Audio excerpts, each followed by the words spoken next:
Hello दोस्तों, तो स्वागत है एक बार फिर से आप सभी के अपने परिवार, आप सभी के अपने यूट्यूब चैनल एग्जाम योद्धा बाई करमजीत में। दोस्तों, ये सीरीज कंटिन्यू चल रहा है और आज हम लोग सोशल साइंस सामाजिक विज्ञान के एक्सरसाइज नंबर फर्स्ट लेके आए हैं।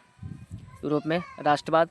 दोस्तों, कहा जाता है कि कामयाबी मुझे मिले या ना मिले ये अलग बात है, कामयाबी मुझे मिले या ना मिले ये अलग बात है, लेकिन मैं मेहनत न करूँ ये तो गलत बात है। आइए समय को नहीं गंवाते हुए सबसे पहले नंबर क्वेश्चन की तरफ चलते हैं। पहले नंबर क्वेश्चन में करा कि फ्रांसीसी क्रांति किस वर्ष हुई थी। तो फ्रांसीसी क्रांति किस वर्ष हुई थी? तो आपके 1789 ईस्वी में हुआ था। कब हुआ था? 1789 ईस्वी में हुआ था। आइए दूसरे नंबर क्वेश्चन की तरफ चलते हैं। तो दूसरे नंबर क्वेश्चन में कह रहा है कि फ्रांसीसी क्रांति का नारा क्या था? तो फ्रांसीसी क्रांति का नारा था स्वतंत्रता, समानता और भ्रातृत्व। आइए तीसरे नंबर क्वेश्चन में कह रहा है कि फ्रांस में क्रांति से पहले समाज कितने वर्गों में बटा हुआ था। क्रांति से पहले जो था फ्रांस में समाज जो कितने वर्गों में बटा गया था? तो ये बटा गया था दोस्तों आपके 3 वर्गों में। कितने वर्गों में? 3 वर्गों में बांटा गया था। आगे है, नेपोलियन बोनापार्ट किस देश का शासक था? वेरी वेरी इंपॉर्टेंट है। नेपोलियन बोनापार्ट किस देश का शासक था? तो ये था दोस्तों आपके फ्रांस के। किसके? फ्रांस के। आगे कह रहा है कि नेपोलियन ने 1804 ईस्वी में लागू किया था। 1804 ईस्वी में नेपोलियन ने क्या लागू किया था? तो ये नेपोलियन संहिता लागू किया था। नेपोलियन संहिता लागू किया था। आगे है, राष्ट्रवाद शब्द किस भाषा से आया है? तो राष्ट्रवाद शब्द किस भाषा से आया है? तो ये जो आया आपका लैटिन भाषा से। किससे? लैटिन भाषा से आया है। 7 नंबर क्वेश्चन में कह रहा है कि राष्ट्रवाद का अर्थ क्या होता है? तो राष्ट्रवाद का अर्थ होता है राष्ट्र के प्रति निष्ठा और एकता। जिस राष्ट्र में आप रह रहे हैं, जैसे मान लेते हैं कि भारत में आप रह रहे हैं, तो भारत के प्रति आपकी निष्ठा और एकता होना जरूरी है। आगे है, ला पैट्री और ले सिटोए किससे जुड़ा हुआ है? तो ये जो जुड़ा हुआ है आपके फ्रांस से जुड़ा हुआ है। किससे? फ्रांस से जुड़ा हुआ है। 9 नंबर क्वेश्चन में कह रहा है कि जर्मनी के एकीकरण किसके नेतृत्व में हुआ था? जर्मनी के एकीकरण किसके नेतृत्व में हुआ था? तो ये हुआ था आपके बिस्मार्क के। किसके? बिस्मार्क के। आगे है, इटली के एकीकरण किसके नेतृत्व में हुआ था? तो इटली के एकीकरण मेजनी, कैबूर और गैरीबाल्डी के नेतृत्व में ये हुआ था। 11 नंबर क्वेश्चन में कह रहा है कि यंग इटली संगठन का स्थापना किसने किया था? यंग इटली जो है, यंग इटली है, उसका स्थापना किसने किया है? तो उसका स्थापना जो है आपको मैजनी ने किया है। किसने किया है? मैजनी ने किया है। आगे है, गैरीबाल्डी को किस नाम से जाना जाता है? तो गैरीबाल्डी को तलवार के पुरुष के नाम से जाना जाता है। किसके नाम से? तलवार के पुरुष के नाम से जाना जाता है। आगे आप लोग के लिए रहेगा क्वेश्चन कि गैरीबाल्डी पेशे से क्या था? गैरीबाल्डी जो थे पेशे से क्या था? कमेंट में आप लोग इसका जवाब देंगे। चलिए आगे देखते हैं, blood and iron. Blood and iron नीति किसकी थी? तो ब्लड एंड आयरन नीति जो थी आपके दोस्तों, वो आपके थे बिस्मार्क के। किसके? बिस्मार्क के। 14 नंबर क्वेश्चन में कह रहा है कि फ्रांसीसी क्रांति के समय फ्रांस का राजा कौन था? तो फ्रांस के राजा तो था आपका लुई 16वां। जो आपके राजा था, फ्रांसीसी क्रांति हुई थी उस समय जो फ्रांस के राजा था वो था आपका लुई 16वां। लुई 16वां। आगे है 15 नंबर क्वेश्चन में कह रहा है कि राजा लुई 16वां और मैरी एंटोनेट को कब फांसी दिया गया था? लुई 16वां और मैरी एंटोनेट के कब फांसी दिया गया था? तो ये आपका दोस्तों हो जाएगा राइट आंसर 1793, यानी कि सी नंबर राइट ऑप्शन आपका हो जाएगा। आगे है, फ्रांसीसी क्रांति से प्रेरित होकर किस देश ने स्वतंत्रता ली? फ्रांसीसी क्रांति से प्रेरित होकर किस देश ने स्वतंत्रता ली? तो ये दोस्तों आपका होगा बेल्जियम। कौन सा? बेल्जियम। 17 नंबर क्वेश्चन में कह रहा है कि 1848 ईस्वी की क्रांति किस देश से संबंधित है? तो ये जो है अब दोस्तों आपको फ्रांस से भी है, जर्मनी से भी है, इटली से भी है, यानी कि उपरोक्त सभी, यानी कि ऑप्शन नंबर डी आपका राइट आंसर हो जाएगा। आगे है, लोहे का चांसलर किसे कहा जाता है? लोहे का चांसलर किसे कहा जाता है? तो ये कहा जाता है आपके दोस्तों बिस्मार्क के। किसे कहा जाता है? बिस्मार्क के कहा जाता है।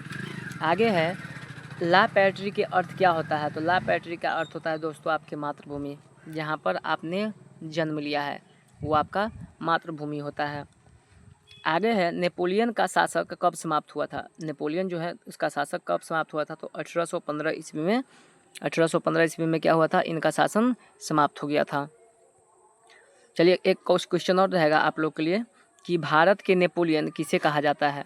भारत के नेपोलियन किसे कहा जाता है? आप लोग कमेंट बॉक्स में इसका उत्तर देंगे। आगे है 1815 में नेपोलियन को किस युद्ध में पराजय मिली? तो 1815 में है जो आपके वाटरलू के युद्ध में पराजय हुआ। आगे है 22 नंबर क्वेश्चन में कह रहा है कि 1815 की वियना कांग्रेस का मुख्य उद्देश्य क्या था? तो यह था आपके यूरोप में राजतंत्र के पुनर्स्थापना। यूरोप में राजतंत्र के पुनर्स्थापना। वियना कांग्रेस की अध्यक्षता किसने किया था? तो वियना कांग्रेस की अध्यक्षता किया था दोस्तों आपको मेटरनिख ने। कौन किया था? मेटरनिख ने किया था। 24 नंबर क्वेश्चन में कह रहा है कि यंग यूरोप संगठन किसने बनाया है? यंग यूरोप संगठन किसने बनाया है? तो आपका हो जाएगा मैजनी। किसने बनाया है? मैजनी ने बनाया है। आगे है 1830 में किस देश ने नीदरलैंड से स्वतंत्रता प्राप्ति की थी? नीदरलैंड से 1830 में कौन देश स्वतंत्रता प्राप्त कर लिया था? तो वह आपका बेल्जियम है। किससे? बेल्जियम है।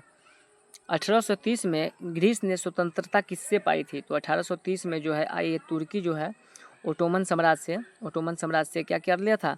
अपने स्वतंत्रता पा लिया था।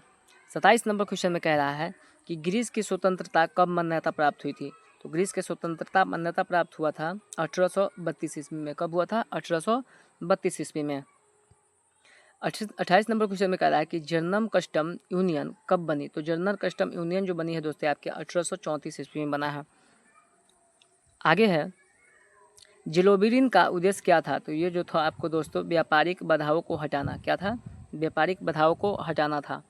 30 नंबर क्वेश्चन में कह रहा है कि 1848 के क्रांति में फ्रांस के राष्ट्रपति कौन चुना गया? फ्रांस के राष्ट्रपति कौन चुना गया? तो आपका है नेपोलियन तृतीय ने। क्या है? नेपोलियन तृतीय ने। 31 नंबर क्वेश्चन में कह रहा है कि फ्रैंकफर्ट असेंबली किस वर्ष हुआ था? फ्रैंकफर्ट असेंबली किस वर्ष हुआ था? तो ये हुआ था आपके 1848 ईस्वी में। कब हुआ था? 1848 ईस्वी में। आगे है फ्रैंकफर्ट असेंबली का उद्देश्य क्या था? तो ये था आपके जर्मनी के एकजुट करना। क्या? जर्मनी के एकजुट करना। 33 नंबर क्वेश्चन में कह रहा है कि इटली के मस्तिष्क किसे कहा जाता है? तो इटली के मस्तिष्क है आपके कैबुर के बोला जाता है। किसको बोला जाता है? कैबुर के बोला जाता है। काउंट कैबुर। आगे है 34 नंबर क्वेश्चन में कह रहा है कि इटली की तलवार किसे कहा जाता है? तो इटली की तलवार है दोस्तों आपको गैरीबाल्डी को बोला जाता है।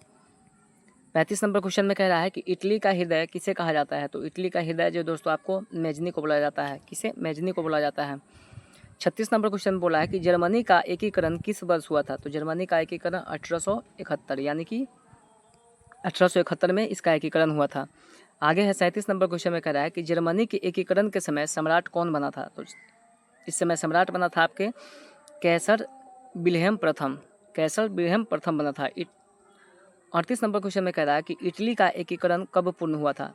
इटली का जो एकीकरण है वो कब आपका पूर्ण हुआ था? तो ये हुआ था आपके 1871 ईस्वी में। 39 नंबर क्वेश्चन में कह रहा है कि इटली के एकीकरण में किस राज्य ने नेतृत्व किया था? तो ये किया था आपको पाइडमोंट सार्डिया ने। 40 नंबर क्वेश्चन में है क्रांतिकारियों को युग किसे कहा जाता है? तो क्रांतिकारियों का युग कहा जाता है आपके 19वीं शताब्दी में। 19वीं शताब्दी को क्रांतिकारियों को युग कहा जाता है। आगे देखते हैं स्प्रिंग ऑफ नेशन किस वर्ष की क्रांति को कहते हैं? तो स्प्रिंग ऑफ नेशन किस वर्ष की क्रांति को कहा जाता है? तो आपको कहा जाता है 1848 ईस्वी को। 42 नंबर क्वेश्चन में कह रहा है कि फ्रांस में 1848 में किस शासन का अंत हुआ था? तो ये जो हुआ था दोस्तों आपके लुई फिलिप के। किसका? लुई फिलिप के। आगे है 19वीं सदी में राष्ट्र किस वर्ग से सबसे अधिक जुड़ा था? तो वो है आपके मध्यम वर्ग यानी कि मिडिल क्लास से जुड़ा हुआ था। किससे? मिडिल क्लास से जुड़ा हुआ था। 44 नंबर क्वेश्चन में कह रहा है कि ड्यूस उपाधि किसे मिली है? तो ड्यूस उपाधि जो मिली है आपके दोस्तों मुसोलिनी के मिली है। किसे? मुसोलिनी के मिली है। 45 नंबर क्वेश्चन में कह रहा है कि राष्ट्रवाद का प्रसार में सबसे महत्वपूर्ण साधन क्या है? तो ये है आपका समाचार पत्र है। क्या है? समाचार पत्र है। 46 नंबर क्वेश्चन में कह रहा है कि किस आंदोलन को 10 दिनों का आतंक कहा जाता है? 10 दिनों का आतंकी VVI है, हमेशा पूछा जाता है एग्जाम में। तो ये बोला जाता है आपके दोस्तों फ्रांस के। किसे? फ्रांस के। Option number right is the right answer हो जाएगा। 47 नंबर क्वेश्चन में कह रहा है कि जर्मन राष्ट्रवाद के पिता किसे कहा जाता है? तो ये कहा जाता है आपका फिस्टे के। किसे? फिस्टे के बोला जाता है। 48 नंबर क्वेश्चन में कह रहा है ग्रीस के स्वतंत्रता में किस देश का सहयोग रहा है? तो ये रहा है फ्रांस, रूस और ब्रिटेन यानी कि तीनों देश का सहयोग रहा है। 49 नंबर क्वेश्चन कह रहा है कि फ्रांस की नेशनल असेंबली का गठन कब हुआ था? तो ये हुआ था आपके 1789 ईस्वी में। 1789 ईस्वी में। 50 नंबर क्वेश्चन में कह रहा है कि राष्ट्रवाद की शुरुआत सबसे पहले कहाँ हुआ था। तो राष्ट्रवाद की शुरुआत सबसे पहले आपके फ्रांस में हुआ था। तो दोस्तों उम्मीद करते हैं कि ये क्लास आप लोगों का काफ़ी शानदार और काफ़ी मज़ेदार लगा होगा।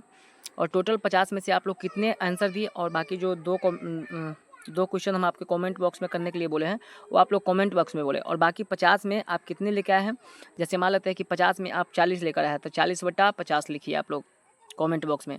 दोस्तों मिलते हैं अगले वीडियो में, तब तक के लिए जय हिंद, जय भारत, वंदे मातरम।